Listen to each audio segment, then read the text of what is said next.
Greetings, comrades. This is Carlos Garrido from Midwestern Marks. I want to address today the question of how you should read. In essence, I want to give you some of the tactics that, at least for me, are helpful and were helpful in the process of becoming an avid reader. This question was brought up by one of our youth league comrades who asked me, hey, what are some of the tactics that you use when you approach reading? And it was brought up at the same time when a few comments popped up on Twitter asking similar things. So I figured it'd be quite fruitful to address the question. We often hear answers to where to start reading. Here at Midwestern Marks, both Eddie and I have done videos giving some book recommendations for people who are new to reading Marxist theory. But the process of reading itself is something quite unique for a lot of people. We don't have a reading culture here in the US. I personally, before I decided to dedicate my life to scholarship, I was not a reader. I don't think I ever read a full book before undergrad, right? So I'm sure that there's a lot of you that are in a similar boat, and now I love to read. I can't spend a day where I don't read 4, 5, 6 hours. So reading is a wonderful experience, is an experience of growth, is an experience that if you are a militant, you need to have on a constant basis. But not all of us were trained to read from an early age. We're conditioned to enjoy it. So here are some tips that I think might help make you into a better reader, and perhaps in that process help you enjoy reading more and retain some of the material better. The first thing I want to emphasize is that reading is a dialectical process. When you're reading a book, you're going to encounter a plethora of points being made. There's going to be a lot of stuff going on, and especially if you're new, you're going to want to retain all of it. I want to let you know from the start that is not possible. That is not possible. I remember when I was an undergrad, I was reading through the German ideology with one of my professors, and he asked for my book to find a quote, and he saw that basically everything was underlined and marked. And he's like, you got to be a bit more discriminate with your underlining because not everything is that important. Well, honestly, at that stage in my reading process, it was, because I was building my base of Marxist theory. Now I read the same text and I'll mark a whole lot less because stuff is just there. I don't have to mark stuff that I already know, or perhaps just put a little dot on the side or something if I want to find a quote later on when I'm writing a paper. But the point is that reading is a dialectical process. You're going to learn how to read better as you engage in the process of reading. And the more you read, the more concretely you are going to understand the stuff that you read. Every time you read a book anew, it is basically a new book.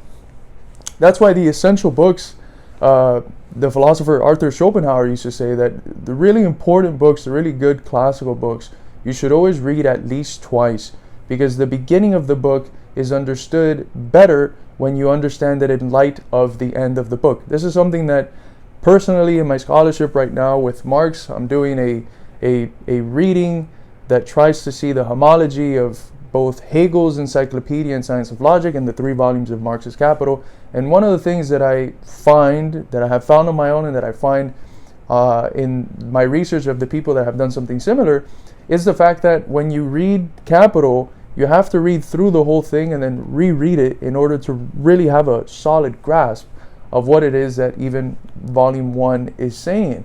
And this is because learning is a dialectical process. If we analyze as Marxists and as dialectical materialists the process of knowledge as a process of going from abstract to concrete knowledge, of learning things superficially to learning things in more complex ways, this is itself a process. So that's the first thing I want to emphasize. Don't expect that on your first reading of something you're going to remember everything. Even if you're a very seasoned reader, you can reread the same book, and each time there's going to be new aspects of the book that are going to be emphasized in your reading, because you're going to be doing new types of work and you're going to be researching different types of material as you're reading that book. So learning is a dialectical process. That's the first thing. Connected to that is, don't get overwhelmed. This was a problem that I had early on reading, which was, and I still have it, which is that you find one thing to read, you read it, and after, especially with secondary sources, once you do those readings, you'll find that there's probably a dozen or so articles within that reading, and a handful at least of books that you haven't read yet and that you want to read. And that is a very, very overwhelming experience and an anxiety-inducing experience when you have a stack of 20 books that you have to or want to read, and then you just find each time you read one, it just exponentially grows. Do not get overwhelmed. That's part of the process of enjoyment that's in reading, that you'll spend your whole life and you'll never finish reading every book that you want to read and every book that you want to reread, because that's another important thing, that as you read more, you realize that the stuff that you had already read is perhaps more important than what you thought initially after the first reading, and you constantly want to go back to some books. Which gets me to my third point. Not all books are equal. Some books, reading them one time is enough. Some books, after reading the introduction, you realize there's not a lot of value here, and you shouldn't finish reading. Life and time in life is quite scarce, so you should be doing the things that bring about the most optimal results. Don't read things that are not necessary. Do not read things that are going to waste your time. Read only the most essential things, and things that are perhaps a little bit less essential but important to know. So not all books are equal. There's books that you should sit down, read them slowly, perhaps read them in a group, mark up everything, read it alongside a secondary reader. For instance, my research, as I mentioned, is in Hegel and Marx, and Hegel is an absolute monster to read through, especially when you're just getting into it. So the way that I approached texts like The Science of Logic or the Encyclopedia was by reading a Hegel biography, by reading secondary literature on Hegel, and by reading some of Hegel's easier to read texts, so that I can familiarize myself with his reading of history, so that when I saw the more theoretical points, I can place them in relationship to his reading of history. So I had to do a whole lot of reading in order to understand the sort of reading that I was engaging with. Now that's because I know that I had this sort of faith, at least before I read it, that there was something in Hegel that was valuable, and that if I went through this arduous process of doing these readings, I was going to come out of it a whole lot better.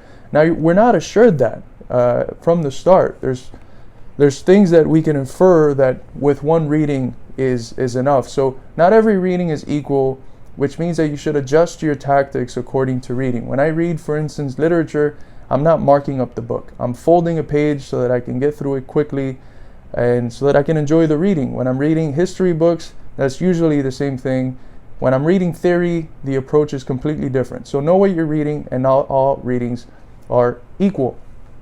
Another absolutely important thing, which is something that is very clear in the Marxist theory of knowledge, and that's also incorporated into the American pragmatist theory of knowledge, but that it comes from a very old tradition of education, all the way back to the Italian Pestalozzian system, which says that that learning is best done by doing. So this is another very important point. Don't just read the book. Do something else, especially with these more important books that I just mentioned. Always do something with that reading.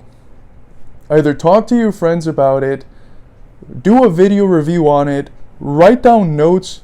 Always do something with the material, because when you are actively reading, when you're not just passively receiving things, when you're actively constructing something with the reading, you're going to learn things better and therefore remember things better. The stuff that I have written on in the past are the stuff that just come to me like that. The stuff that I have only read about are the stuff that are a little bit blurry, and that if I want to talk about it, I have to go back and reread some of the stuff that I had marked up. So active reading is perhaps the best thing you can do, because we learn by doing, we don't just learn by reading. And the last tip that I had for the comrade was one that's perhaps more specific to people who are thinking about writing either scholarly or for a popular audience, which is that try to limit the time that you spend on social media to doing what scholars in the eras before the recent technological revolutions did for fun. So for instance, when Marx was tired, and we know this from the memos from Paul Lafargue and some of the people next to him, when Marx would get tired of reading economics, when he'd get tired of reading theory or philosophy, whatever he was reading that was more intensive, he would turn, especially at first, to literature, and he'd read literature.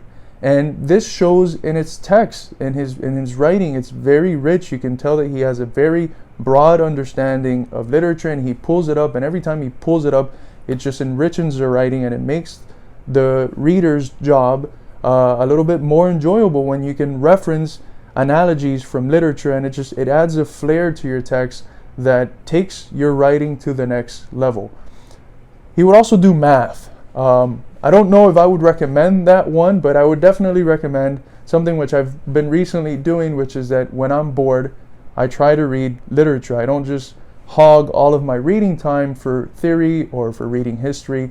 Also read literature. It opens up your mind, and it makes your writing a whole lot richer when you can begin to pull from various sources that are beyond just the specific field that you're in. So those would be the 4 or 5 tips that I would give. Of course, part of the active learning, something that's pretty obvious, and I'm sure most people already do, is mark your books. If you end up like I did, over marking a book, and you realize that you can't read it well when you go back to it, then just buy a new book, but a new version of that book. But mark your books. That's part of the process of being active in the reading. But I also think that part of being active is something beyond that. So I wanted to add one more thing that came to mind after I finished doing the video, which is you should be the one that dominates your books. Don't let the books dominate you. And that's part of the process of not being scared to approach books. I know that's one of the I talked about the overwhelming effect of how many books. That's more in terms of quantity, but in terms of quality, books can be scary to approach, especially the thicker ones. They can be very scary to approach. Don't be scared to approach books. Do not be scared to approach books. Make books, as Marx once said, your slaves. That's the only thing that we should be okay with dominating. Dominate books. You're the ones that should have control over your books. Don't let the books have control over you. And for those of you that write, this is another thing that I would emphasize. When you're writing, it's very easy to try to show off how much you've read. Don't let that happen, because the reader, especially the seasoned reader, is able to read that. They're able to read that off of your writing and realize that the books are controlling your writing. You're not using your writing to control the books. So always treat your books as something that you should dominate. Make them be in service of you and your growth, and not the other way around. Those would be my tips. Remember that the learning process is a dialectical process. Remember that you're not going to remember everything. Remember not to get overwhelmed, to enjoy the process of reading, the process of learning. It's a process of human growth, and at the end of the day, what we're really fighting for as communists is for a society where we're both free of exploitation and oppression and alienation, but precisely so that we can be free enough to grow and flourish as human beings. We want to redefine growth away from growth, capital-centered notions of growth, towards human-centered, people-oriented notions of growth. And reading is one of the best ways to grow as a human being. So I hope you enjoyed these tips. I know that these are some of the things that have helped me in the past. If I would have to add one last thing, is that try to increase the amount of time that you read as you go. So if you find it hard to read for an hour, try to knock in 30 minutes. You'll get used to it after a few days, and add 15 minutes of reading and 15 minutes of reading. And eventually you're going to feel pretty comfortable reading for a few hours. And if you end up reading for a few hours, that means that you can knock out 1 or 2 books a week, which is approximately 4 or 5, maybe 10 books a month. And in a year, you're reading well over 100 books. So that's going to, within a year or two, completely change who you are. And that's a change that you're going to notice, that your friends are going to notice, that your colleagues are going to notice. So yes, I hope you enjoy these tips. Again, this is Carlos Garrido from Midwestern Marx, signing off.